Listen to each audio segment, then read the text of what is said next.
Hello students, welcome to my YouTube channel SIA online. मैं अभिषेक राय। आज हम लोग डिस्कशन करने वाले हैं स्ट्रेंथ ऑफ मटेरियल के question with detail solution of UPPSC assistant engineer 2020 exam.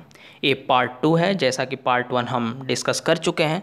तो चलिए शुरू करते हैं with detail concept. Question number 9 है, क्योंकि क्वेश्चन नंबर 8 तक हम पार्ट 1 में कवर कर चुके हैं। क्वेश्चन नंबर 9 क्या है? The deflection at free end of cantilever beam subjected to a couple M at the free end and having uniform flexural rigidity EI throughout its length L is equal to। Options दे रखे। कहने का मतलब एक cantilever beam है, free end पे एक moment M लगा हुआ है और इसका लेंथ L है और फ्लेक्सुरल रिजिडिटी EI है। तो हमें फ्री एंड पे क्या करना है? डिफ्लेक्शन फाइंड आउट करना है। तो आपको डायरेक्ट देखिए इसके फार्मूला याद है, आप डायरेक्ट आंसर निकाल सकते हो, लेकिन कैसे हम इसे डिराइव करेंगे इसका आंसर वो हम देखते हैं नीचे।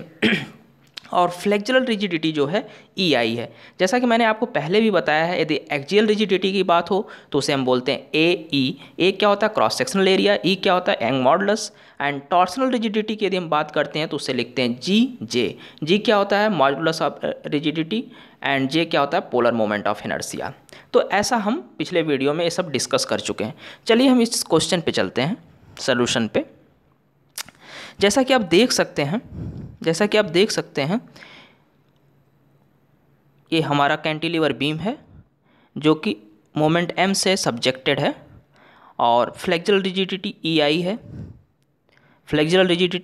है। सबसे पहले आपको डिफ्लेक्शन एट फ्री एंड पाने के लिए आपके पास बहुत सारे मेथड हैं।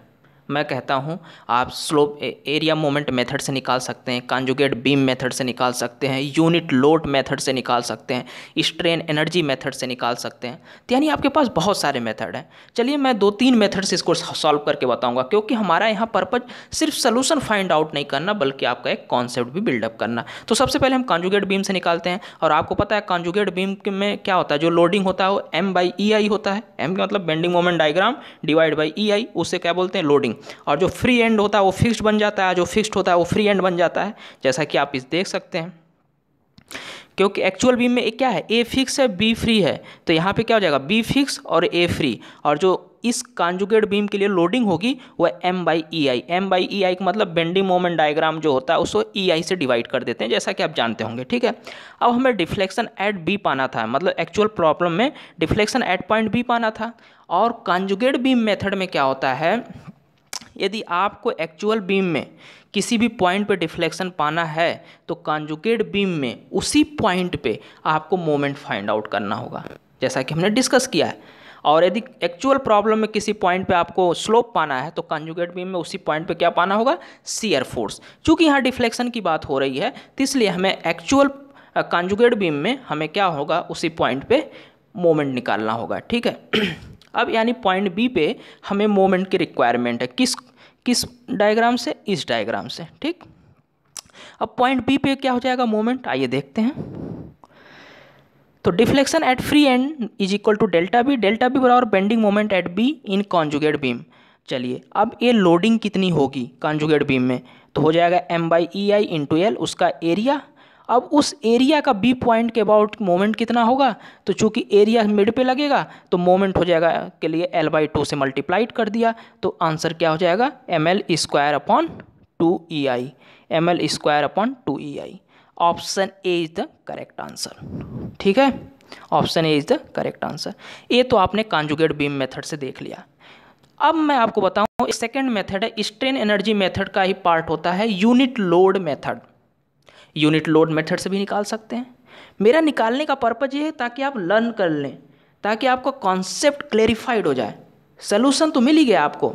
चलिए अब यदि यूनिट लोड मेथड से निकालना हो तो कैसे करेंगे? क्योंकि एक्चुअल प्रॉब्लम आप जानते हैं, एक्चुअल प्रॉब्लम देख रहे हैं कि ये था cantilever beam subjected to moment M। Unit load method में जिस पॉइंट पे यदि डिफ्लेक्शन निकालना है तो उसी पॉइंट पे हम क्या करेंगे? यूनिट लोड लगा दिए हमने, यूनिट लोड 1 लगा दिया। यदि स्लोप पाना हो तो यूनिट मोमेंट लगाएंगे। चलिए अब जो एक्चुअल प्रॉब्लम था, मान लेते हैं एक सेक्शन लेते हैं जैसा हमने दिखाया एट डिस्टेंस x पे फ्रॉम B पॉइंट से, x पे फ्रॉम B पॉइंट से। तो इस सेक्शन पे x पे हमारा मोमेंट क्या होगा? mx। तो M X is equal to क्या हो जाएगा, minus M. Minus M means हमने हॉगिंग को मान लिया माइनस, ठीक है, तो ये लिखा। अब इस वाले में जिसमें हमने यूनिट लोड लगाया है, फिर हमने सेक्शन लिया एक्स पे, तो वहाँ पे हमने मोमेंट पाया माइनस एक्स। सही बात है, क्योंकि 1 इंटू माइनस एक्स, 1 क्या, यूनिट लोड। अब इसके लिए जो फार्मूला होता है M x into M into d x upon E I, length कितना, 0 से L, तो एम एक्स की वैल्यू माइनस एम और स्मॉल एम क्या है, जो यूनिट लोड की वजह से मोमेंट है, minus x into d x upon E I. इसको इंटीग्रेट किए तो M L square upon 2 I, यानी option A is the correct answer. तो इस मेथड से भी हमें वही आंसर मिला। बताने का पर्पज क्या, आपका कॉन्सेप्ट बिल्डअप करना। चलिए नेक्स्ट चलते हैं। देखिए मेथड नंबर 3 भी हमने लगाया है, moment area method. Moment area method क्या है, कॉन्जुगेट बीम मेथड का ही एक स्पेशल रूप होता है, यानी कॉन्जुगेट बीम मेथड जो है मोमेंट एरिया मेथड से ही मॉडिफाइड करके फाइंड आउट किया जाता है। लेकिन मोमेंट एरिया मेथड से भी आप इसको निकाल सकते हैं, क्योंकि मोमेंट एरिया मेथड से आपको पता है कि डिफ्लेक्शन कैसे फाइंड करते हैं। उसके लिए फार्मूला क्या होता है, डेल्टा बी, यदि किसी पॉइंट पर निकालना, ए एक्स बार अपॉन ई आई। ए क्या होता है, area of bending moment diagram between the concern point. X bar क्या है, उस एरिया का कंसर्न पॉइंट के अबाउट मोमेंट। तो उस तरह से हम निकाल लेंगे। पहले बेंडिंग मोमेंट डायग्राम बना लिया, जैसे देख सकते हैं बेंडिंग मोमेंट डायग्राम तो यही होगा, ठीक है। और उसके बाद क्या होगा, इसका एरिया कितना हो जाएगा, तो m इंटू एल, और इस एरिया का अबाउट बी पॉइंट के मोमेंट लेंगे तो L/2 से मल्टीप्लाइड किया तो ml स्क्वायर अपॉन 2ai। तो आंसर वही आना, option A is the correct answer. तो इस क्वेश्चन को हमने 3 मेथड से सॉल्व करके देखा, इसलिए ताकि आपको ये रिवाइज हो सके। Next question, A simply supported beam of span L carries a uniformly variable load of intensity W0 into X over the entire span. Maximum bending moment in the beam is। चलिए बहुत important question है। तो सबसे पहली चीज़ क्या है, देखिए आपका ये सिंपली सपोर्टेड बीम है, सिंपली सपोर्टेड बीम है जैसा कि आप देख रहे हैं, और लोड इंटेंसिटी जो है W किलो न्यूटन पर मीटर। W0 इंटू एक्स का मतलब क्या, किसी पॉइंट पे लोडिंग, क्योंकि किलो न्यूटन पर मीटर, तो एट डिस्टेंस x कितना हो जाएगा, W0 इंटू एक्स। जैसे कि आप देख सकते हैं, मैंने यहाँ आपको दिखाया है, ये आपका बीम है, यहाँ से x डिस्टेंस पे चलें तो यहाँ पे कितना लोडिंग हो जाएगा, W0 इंटू एक्स, और L लेंथ पे कितना हो जाएगा, W0 इंटू एल। वैसे लोड इंटेंसिटी है क्या, per unit length, W0 kilo Newton पर मीटर, ठीक है। अब हमने x डिस्टेंस पे एक सेक्शन लिया जिसका नाम रख दिया x, ठीक। सबसे पहली चीज़ क्या होगी, A पॉइंट और B पॉइंट पे हमें रिएक्शन फाइंड आउट करना होगा। रिएक्शन फाइंड आउट करने के कई तरीके हैं, समेशन आप मोमेंट करके 0 कर दें, या डायरेक्टली मैं आपको एक शॉर्टकट बताता हूँ। पूरा ये लोडिंग निकाल लीजिए, ए बी पे लोडिंग कितना हो जाएगा, एरिया ऑफ दिस, चूँकि एरिया कितना हो जाएगा, W0 into L divide by 2, W0 into L divide by 2 into L, ये तो एरिया हो जाएगा। तो जो एरिया है लोडिंग का, आप वही तो टोटल लोडिंग होगी। इस टोटल लोडिंग का 1/3 पार्ट ए पे आएगा और 2/3 पार्ट बी पे आएगा, कॉमन सेंस के हिसाब से, क्योंकि आपको पता है ट्रेंगुलर लोडिंग जो है यूनिफॉर्म वेरिंग लोडिंग होती है, और ट्रेंगुलर लोडिंग का जो CG होता है 1/3 होगा 0 एंड से, 2/3 0 एंड से होगा, मतलब यहाँ से, और बी पॉइंट से क्या होगा 1/3 पे। उसी के हिसाब से हमने क्या किया, टोटल लोडिंग का 1/3 ए पॉइंट पे रिएक्शन दिया, और टोटल लोडिंग का 2/3 बी पॉइंट पे दिया। टोटल लोड कितना हो जाएगा, area of triangular loading, area of triangular loading कितना हो जाएगा, 1/2 into W0 into L into L, जैसा कि आप देख सकते हैं। तो ए पॉइंट पर रिएक्शन आपको मिला W0 L square 6, and B पे मिला reaction RB, that is W0 into L square by 3। RA और RB आपको मिल गए। सिंस हमें maximum bending moment find out करना है, तो बिटवीन A एंड B सब first of all we find the equation of bending moment. मान लेता हूँ हमने एक सेक्शन लिया XX, वहाँ पे बेंडिंग मोमेंट है, उसका वैल्यू है mx की वैल्यू हो जाएगा कितना, आइए देखते हैं, RA इंटू एक्स माइनस, चूँकि रिएक्शन RA है, हम लेफ्ट हैंड साइड से ले रहे हैं, RA into x minus W0 into x by 2 into x by 3। कहने का मतलब क्या है, आप देखें सेक्शन एक्स से जस्ट लेफ्ट साइड जो है ट्रेंगुलर पोर्शन, जो ट्रेंगुलर पोर्शन है इस पोर्शन का सिर्फ हमें लेना है लोडिंग। तो कितना हो जाएगा, चूँकि डब्लू नॉट एक्स क्या है, लोड है एक्स डिस्टेंस पे, तो इसका एरिया तो half W not into x, ये तो टोटल लोडिंग हो जाएगी। फिर इसका मोमेंट लेना है किसके अबाउट, इसी पॉइंट के अबाउट जो हमने डॉट दिखा रहा है, तो वो कितना हो जाएगा x/3। तो वही चीज़ यहाँ पे लिखे हैं, यहाँ पे वही चीज़ लिखे हैं।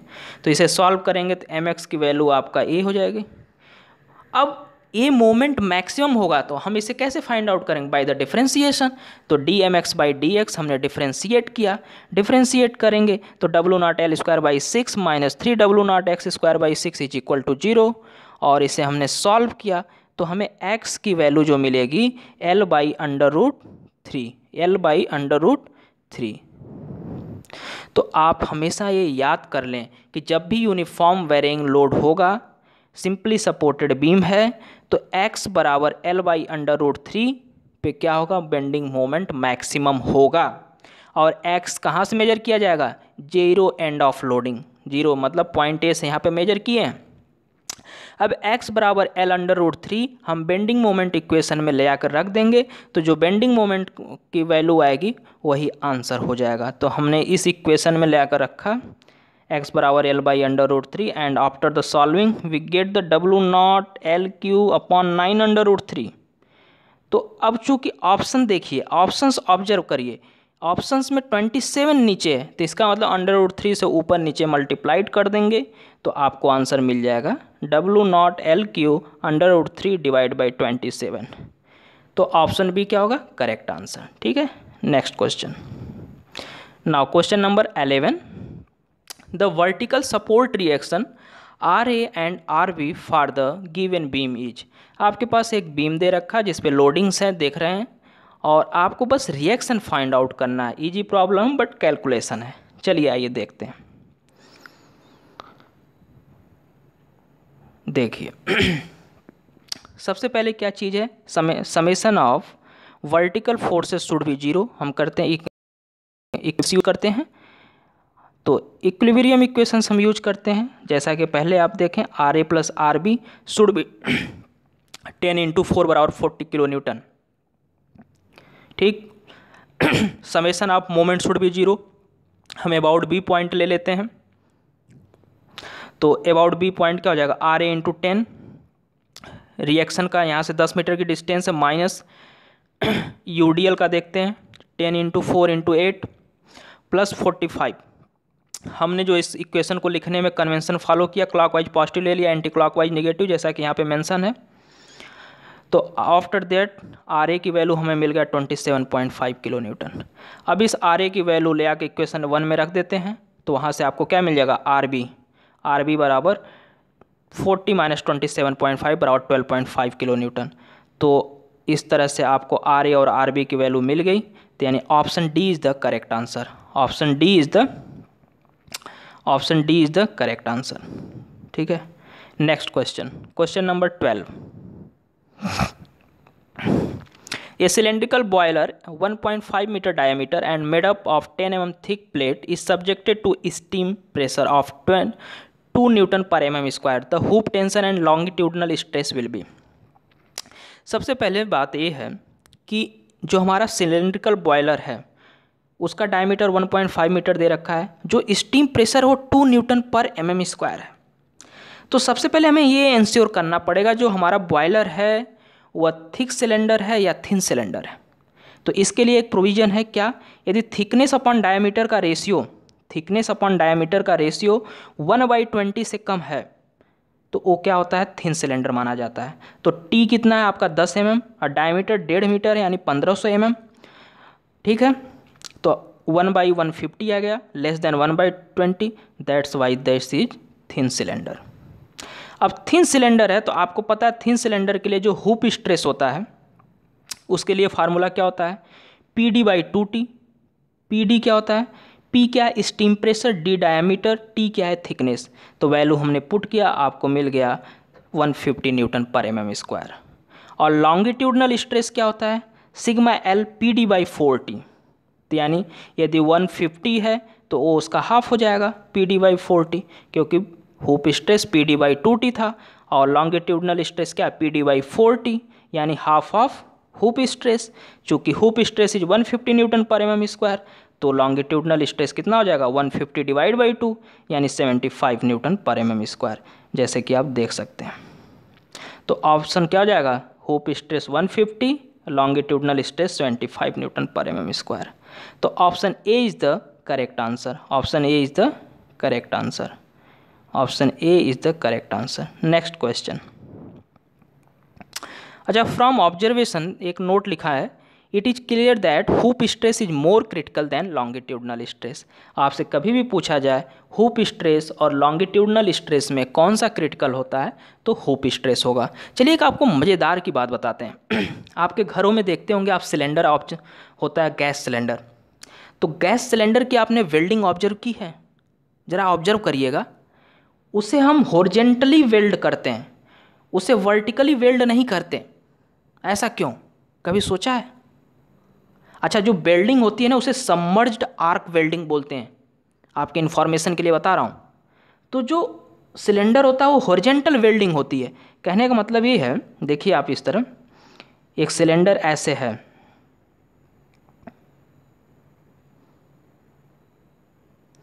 तो आपका जो सिलेंडर होता है इसका कुछ ऐसे वेल्डिंग होता है हॉरिजेंटली, वर्टिकल तो होता नहीं, ऐसे ऐसे ऐसे नहीं होता।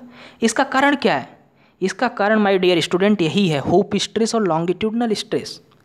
क्योंकि जिस प्लेन में हमने वेल्डिंग किया है ना, उस प्लेन में लॉन्गिट्यूडनल स्ट्रेस लग रहा है, और आपको पता है कि longitudinal stress lesser critical comparatively the hoop stress, that's why we welded in a horizontal plane. ठीक है, अच्छी बात बताइए आपको। इसी तरह डिस्कशन हम करते रहेंगे। अब चलते हैं नेक्स्ट क्वेश्चन पे, question number 13। In term of bulk modulus and modulus of rigidity C Poisson ratio can be expressed as. यहाँ पे एक रिलेशन पूछा है यंग मॉडुलस, बल्क मॉडुलस और मॉडुलस ऑफ रिजिडिटी में। जैसा कि आप जानते हैं कि Young modulus is equal to 3k into 1 minus 2 mu, जैसा कि हमने इक्वेशन 1 में आपको शो किया है, इक्वेशन 1 में। और एक फार्मूला और होता है 2c into 1 plus mu, C क्या मॉडुलस ऑफ रिजिडिटी। दोनों इक्वेशन को इक्वेट किया तो हमें मिल जाएगा mu, that is Poisson ratio 3k minus 2c upon 6k plus 2c। तो इस तरह से option C is the correct answer. और मैं आपको बता दूं, चलिए आपका सोल्यूशन तो हो गया। ई जो यंग मॉडुलस होता है उसके फार्मूले आपको पता है 3k into 1 minus 2 mu bracket में, ई बराबर 2c into 1 plus mu. Young modulus का एक पॉइजन रेशियो के फॉर्म में भी फार्मूला होता है, चलिए हम उसको भी बता देते हैं और उसे भी याद रखिएगा, क्योंकि हो सकता है वो एग्जाम में पूछ लिया जाए। That is E is equal to 9kc upon 3k plus C, 9kc upon 3k plus C. E क्या है यंग मॉडुलस, के क्या है शियर मॉडुलस, नहीं के क्या है बल्क मॉडुलस, सी क्या है शियर मॉडुलस और मॉडुलस ऑफ रिजिडिटी। तो इन तीनों मॉडुलस का कॉम्बाइंड फॉर्म में जो फार्मूला है जिसमें पॉइजन रेशियो नहीं है वो क्या है, E is equal to 9kc upon 3k plus C. ठीक है, तो इसे रिमेंबर रखिएगा। Next question, question number 14। 2 member truss ABC as shown in figure, the axial force in kilonewton transmitted in the member AB। यहाँ पे आप देख रहे हैं, सबसे पहली चीज़ यहाँ पे बात हो रही ट्रस का, थोड़ा हम डिस्कशन कर लेते हैं। What is the difference between the truss and frame my dear student. तो मैं आपको बता दूं, जो ट्रस होता है ना, सिर्फ उसमें एक्सियल फोर्स लगेगा और all the joints are treated as a hinged. कोई भी लोड मेंबर पे नहीं लगेगा, हमेशा जॉइंट पे लगेगा। लेकिन फ्रेम में क्या होता है, कोई भी लोड जॉइंट पे भी लग सकता है और मेंबर पे भी लग सकता है, इंटरमीडिएट बिटवीन द जॉइंट, और वहाँ पे मोमेंट आ सकता है, क्योंकि जॉइंट रिजिड भी हो सकता है और हिंज भी हो सकता है। लेकिन ट्रस में always will be hinged joint. तो ये डिफरेंसेज हैं, हमेशा याद रखिएगा। अब हम क्वेश्चन पे आते हैं। जैसा कि आप क्वेश्चन देख रहे हैं, तो सबसे पहले क्या है, मेथड ऑफ सेक्शन से इसे हम सॉल्व कर लेते हैं। जॉइंट बी लेते हैं, उसका जॉइंट बी का इक्विलिब्रियम फॉर्म में फ्री डायग्राम FDB बनाते हैं और उसे सॉल्व कर लेते हैं FPD बना के।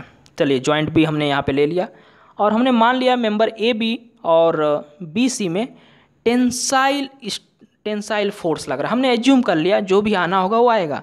तो मान लिया ए बी में tensile force F A B है और बी सी में एफ बी सी है। ठीक है, थीटा एंगल है, चूँकि डायमेंशन दे रखा है तो थीटा हम निकाल लेंगे। तो summation of F Y and summation of F X is equal to 0 use करते हैं। समेसन ऑफ एफ वाई 0 किया तो F B C sine theta plus 10 kilo newton is equal to 0। F B C बराबर -10 by sine theta. Minus का मतलब क्या है कि जो हमने एफ बी सी का डायरेक्शन लिया था टेंसाइल वो नहीं है बल्कि क्या है, कॉम्प्रेसिव है। तो यही चीज़ है, अपने आप आ गया।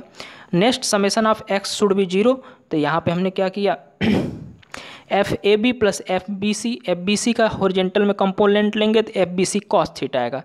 तो F A B plus F B C cos theta is equal to 0। F B C का वैल्यू क्या हो जाएगा, चूँकि हमने टेंसाइल मान के इसका कंपोनेंट लिया है तो आप साइन के साथ रख दीजिए, तो हो जाएगा एफ ए बी बराबर minus F B C cos theta. चूँकि ए माइनस तो आपका इधर राइट हैंड में ले आने से बना है और एक्चुअल में एफ बी सी का जो वैल्यू है वो -10 थीटा है, तो आप यहाँ पुट कर दीजिए। तो हमें सॉल्व करने के बाद मिलेगा F A B is equal to 20 kilo newton. Since tan theta का वैल्यू आप पता कर सकते हो फिगर से, तो option C is the correct answer. Next question, question number 15, ये लास्ट क्वेश्चन है। A horizontal beam is shown below the distance of point of contraflexure from the point A is.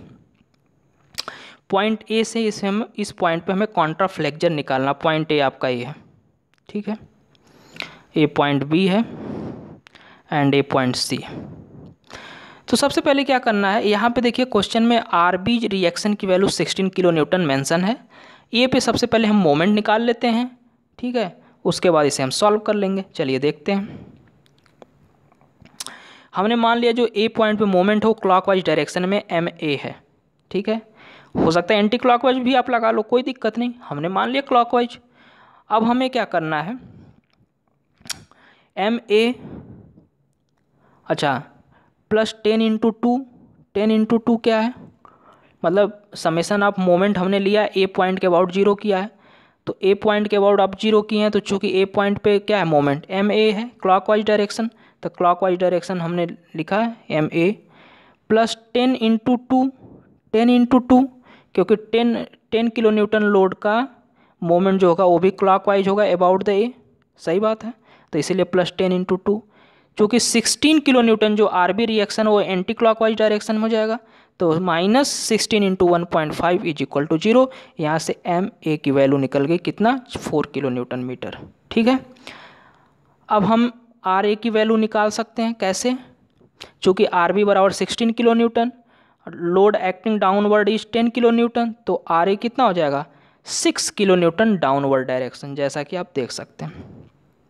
अब हम एक सेक्शन लेते हैं point A से x distance पे, और वहाँ पे हम क्या करेंगे, मोमेंट निकालेंगे। पॉइंट ए से एक्स डिस्टेंस पे लेते हैं, जैसे कि आप फिगर में देख सकते हैं, एक सेक्शन लिया, वहाँ पे मोमेंट जो है एम एक्स है। एम एक्स क्या हो जाएगा, M A minus R A into X. M A क्या है, ए पॉइंट पे मोमेंट एम ए क्लॉकवाइज, और जो आर ए क्या है रिएक्शन, चूँकि वो डाउनवर्ड लग रहा है तो उसका moment at section x x क्या हो जाएगा, वो एंटी क्लॉक हो जाएगा, तो इसलिए minus R A into X. अब हम वैल्यू पुट कर देंगे, एम ए की वैल्यू 4, आर ए की वैल्यू 6, तो -6 इंटू एक्स। तो सेक्शन एक्स एक्स पे जो मोमेंट है वो 4 - 6 एक्स है। चूँकि हमें कॉन्ट्राफ्लेक्चर पॉइंट चाहिए, तो कॉन्ट्राफ्लेक्चर पॉइंट वो होता है जहाँ पे बेंडिंग मोमेंट 0 हो और अपना साइन भी चेंज करे। तो हमने मान लिया 4 - 6 एक्स को 0 किया, तो हमें x की वैल्यू जो मिलेगी 0.66 मीटर। तो यही आंसर हो जाएगा, option A is the correct answer. और x कहाँ से है, फ्रॉम ए से, तो option B is the correct answer. Option B is the correct answer. यहाँ से हम ऑप्शन बी चूज कर लेंगे, ठीक है। तो इस तरह से हमने strength of material completely cover कर लिया है।